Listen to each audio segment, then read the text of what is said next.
Hello, welcome back to Week of Movie Bros, where I am Jacob and we're sitting down because I'm tired, and that's just the truth. Today we're going to be talking about Jumanji: The Next Level. Jumanji is the sequel to the first original Jumanji, which was, a sequel to the last Jumanji, which is Jumanji: Welcome to the Jungle. It stars Dwayne Johnson, Kevin Hart, Karen Gillan, and Jack Black. Also, Awkwafina makes a cameo here, and then Nick Jonas also does as well.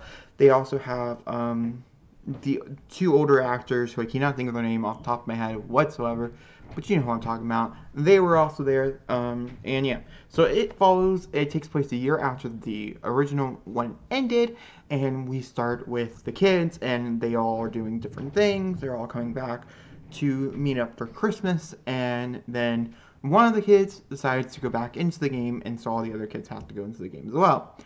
This movie, I gave it a 3.5 out of 10. What? No, a 3.5 out of 5. It would probably be it was like a middle movie. Like, it was an okay movie. I would recommend you go see it, maybe in theaters if you don't want to see anything else. If you're a Star Wars person who who hates Star Wars and is not supporting the new trilogy, definitely a good one to go see instead. Or things like that. That's the only reason why I would say go out to the theater to see it. It's definitely much more like a stay-at-home kind of on a Saturday evening type of thing in 3 months, 4 months, however long it's in theaters, when it comes out. On digital, I highly recommend you check it out. There's some really good jokes in it, some really good twists and turns, especially with some characters that we didn't know were characters, and some genuine good things. And overall, for a video game-like style, the cutscenes are really good. The action sequences were particularly enjoyable. I think my favorite one is the first one, which is in the desert, without giving any spoilers away. I thought it was very, very well done. And that's not saying everything else wasn't well done. I'm just saying this was my favorite. Also, the Hound makes the appearance here. They did not show him at all in the trailer, and maybe that's a reason to get you to go. So, the Hound from Game of Thrones, he does an excellent villain job, and yeah, so highly, there's a lot of respect there for that. What else is there? What else can I tell you about this movie without giving any spoilers? Like a non-spoilerly review. So Dwayne Johnson, I think, is the part that falls flat here. His character, when he plays the old man, who I cannot think of his name off the top of my head. Who is that guy? I gotta Google it. Hold on. But his character particularly falls flat. He doesn't really know how to portray this old man, and I heard this a lot. Also, there's a thing about a white man getting transferred into a black guy's body that makes me somewhat uncomfortable. Not that, it's just a personal thing here, but also, I don't know. They did it for laughs, and it just did not laugh.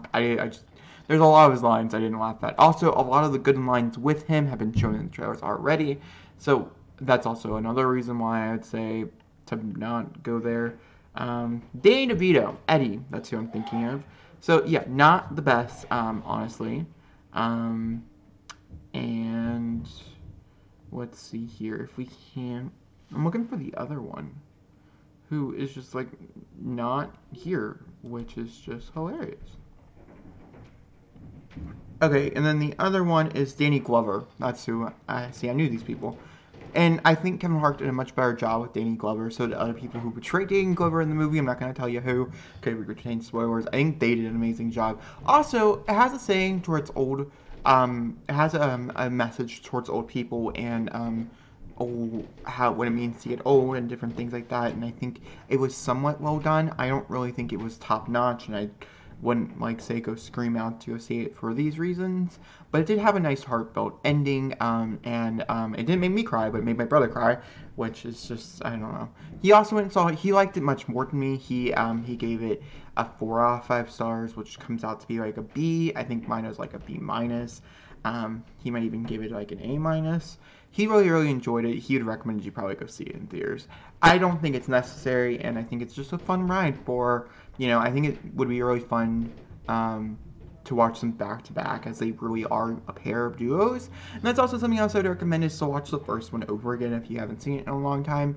Just for the simple fact this is a direct sequel, and it does play into those factors. But that's it. That's my review for Jumanji: Welcome to the Jungle, a non-spoiler review. Of course, if you have any spoiler comments, mark them as so down in the comments, and also mark them as so down below. Also, I just want to mention that we have a podcast, and it is Week in Movie Bros on any of your podcast services. Our latest episode is talking about the Golden Globes, and you should totally check it out in the links down below.